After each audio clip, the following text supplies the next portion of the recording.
We've looked at definitions of burnout, the 3 things about burnout. We've looked at who gets burnout, and teachers seem to be people getting burnout. So why? Why do we get burnout? You know, we've established that maybe teachers are idealistic individuals, and when that is frustrated, they're getting burnout, but there are other reasons as well. And number 1 is that the ideal of the job doesn't match the reality, and I don't need to tell you this, do I? But let me share with you a quote from Frank McCourt. Has anyone read Angela's Ashes? Yes? He wrote another book called Teacher Man, about his days as an English teacher in New York. There's a fascinating quote that I really like he has about teachers and English teachers. I'll read it to you. In America, doctors, lawyers, generals, actors, television people, and politicians are admired and rewarded, not teachers. Teaching is the downstairs maid of professions. Teachers are told to use the service door or around the back. They are congratulated on having ATTO, all that time off. They are spoken of patronizingly and patted retroactively on their silvery locks. Oh yes, I had an English teacher, Miss Smith. She used to say if she reached 1 child in her 40 years of teaching, it would make it all worthwhile. She'd die happy. The inspiring English teacher then fades into gray shadows to eke out her days on a penny-pinching pension, dreaming of the 1 child she might have reached. Dream on, teacher. You will not be celebrated. Pretty depressing stuff, I think. Although he has partly a point, especially in the US, given the statistics I was telling you earlier. But he was expressing a general sort of feeling that teaching was not rewarded enough as sort of other professions. The writer and educationalist James Baldwin said that the price one pays for pursuing any profession is an intimate knowledge of its ugly side. I like that quote. The price one pays of pursuing any profession is an intimate knowledge of its ugly side. And the ugly side of teaching is a source of burnout. I found a Greek study by Maria Lalou of Greek state school teachers, and she cited the following factors as reasons for burnout.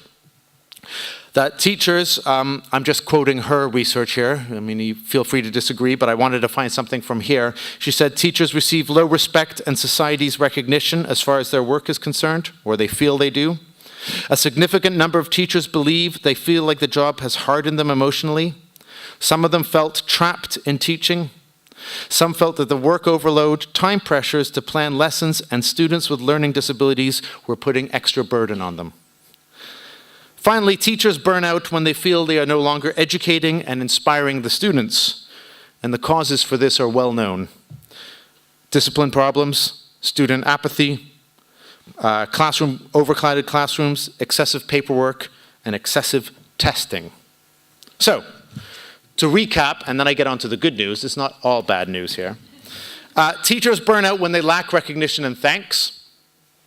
Teachers burn out when they are overworked and stressed, and teachers burn out when they don't see the possibility of change or improvement, either in themselves or in their students. I mentioned that I had done some research on this a couple of years ago, and I researched a group of Swiss teachers who were talking about burnout. But what was interesting is that all of them said they were okay. They had experienced, 90% had experienced or said they had experienced burnout. How many of you feel you have experienced burnout at one time or another? Well, we're getting up to a good 70%, at least from what I can see here. But they had all several years of experience. Now, let me just do a quick show of hands. How many of you here are student teachers? You're just about to enter the profession. Don't be depressed, it's okay. It's okay, I'm coming to the good bits. How many have got 0 to 5 years, 1 to 5 years experience? 5 to 10? 10 plus? Okay, yes. The ones with 10 plus years experience, according to researchers on burnout, are the ones who have developed mechanisms against burnout. It means that you're probably okay. Burnout doesn't hit people later in their careers. It's the first 3 years, according to the professionals, that burnout is where you get it. And again, if we look at the statistics in the United States, nearly half of all teachers leaving within 5 years, it's because those first years are crucial. So student teachers, if you can stick it out, it'll be worth it, okay? But it's those beginning years where you might find that is a problem. So what can we do about it? What can we do to start relighting the flame again? There are two approaches to combating burnout. The first is the individual approach, what you can do yourself as an individual by yourself. And here are some constructive suggestions taken from, again, a variety of sources. One is, where possible, reduce the workload. If you're working far too, I know it's hard if you're in the private sector, but if you're working far too many hours, you're putting yourself more at risk. So too many teaching hours, especially in the freelance or private sector, tends to be a problem, so reduce it. Or, if you can't, try new approaches to working. This could mean something as simple as changing the book you're working with, teaching without the book for a while. There's a workshop, I think by Roger House at this conference on ways of teaching without your course book. Changing the material you work with, changing the group or level you work with. When I got into getting into burnout, my director of studies put me with a different level. Teachers tend to get stuck to a level that they like and they don't want to move. I was the elementary teacher and I liked it there. Pushing me into upper intermediate meant I had to challenge myself and learn new things. Another suggestion is to develop yourself as a teacher. Observe colleagues if you can. Go and watch other teachers. It's an excellent way for you to break a feeling of solitude and a feeling that you're alone with these problems. That's the second thing that really helped me overcome my burnout, was beginning to watch other teachers in peer observation programs and seeing other people's classes. And I eventually moved into teacher training. Another thing that many teachers in my personal study of Swiss teachers told me was to adopt healthier living habits. So, for example, doing exercise. And several teachers said, don't drink so much coffee. They said they were drinking too much coffee at the beginning of the day and it was making them feel jittery for whatever reason. It's kept coming up. Or in terms of one's mental health and attitude and approach to life, some teachers said that they had done things like meditation or yoga classes or other things that would help them feel more balanced, especially after the stress of the communicative classroom. So that's the individual approach. The other approach is the organizational approach. This is harder. This you cannot do on your own, and this can only be done by teachers working together. First are the basic needs, which are things like higher wages, smaller class sizes, and not having administrative burdens, additional administrative burdens. The way that teachers can get that is only by working together to lobby for things like that. And interestingly enough, I mentioned higher wages as first, but most teachers, when they talk about burnout, they're not necessarily talking about pay. They're talking about all the other stuff that happens. Certainly, pay is very important, but it isn't the most important from what I've read on why teachers complain of burnout. Things like class size and difficult classes are. Time off is also of vital importance. That ATTO that Frank McCourt jokes about is there for a reason.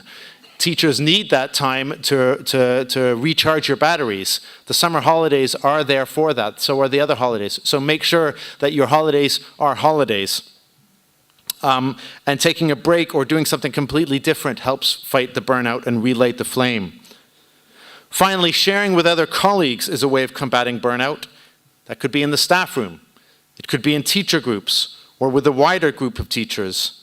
Studies, in fact, have shown this. In Canada and Germany, there are 2 studies that shown that social support have a direct positive effect on teachers' health and on a buffering effect on their work stress.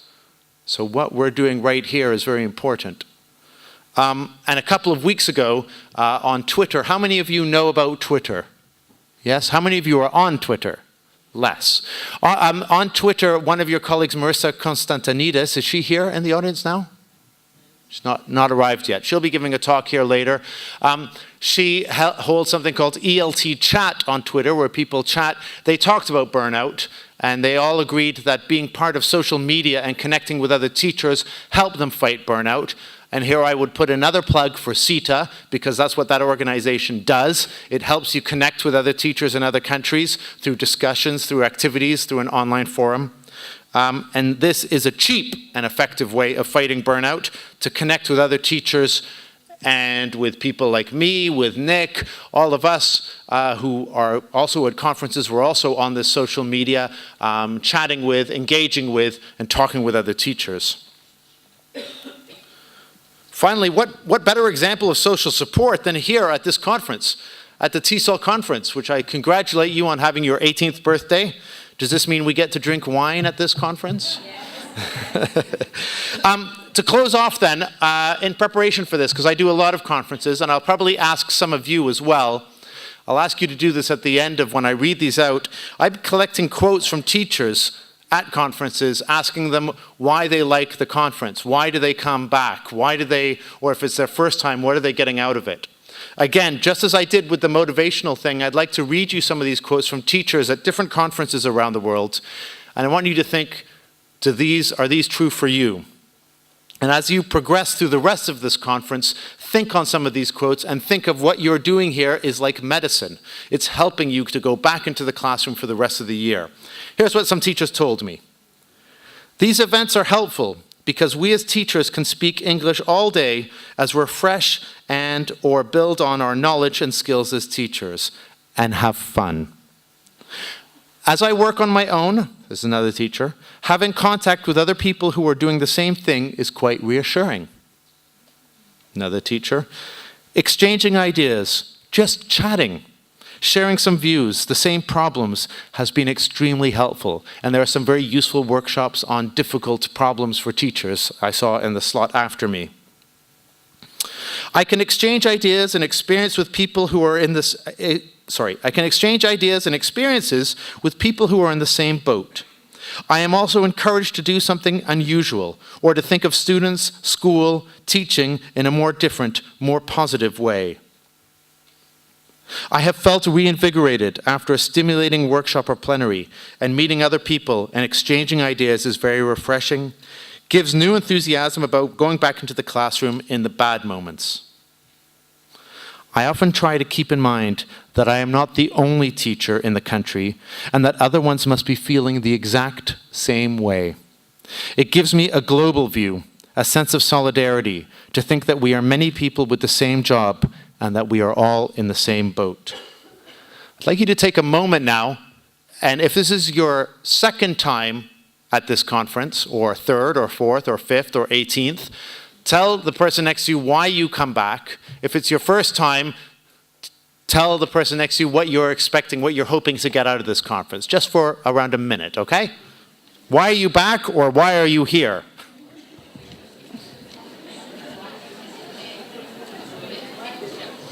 I hope that throughout the rest of this conference, you'll have many chances like this to chat about what you've seen, what you've liked, what you've experienced. I've seen several workshops that look very interesting to me. I'm going to try and see some today.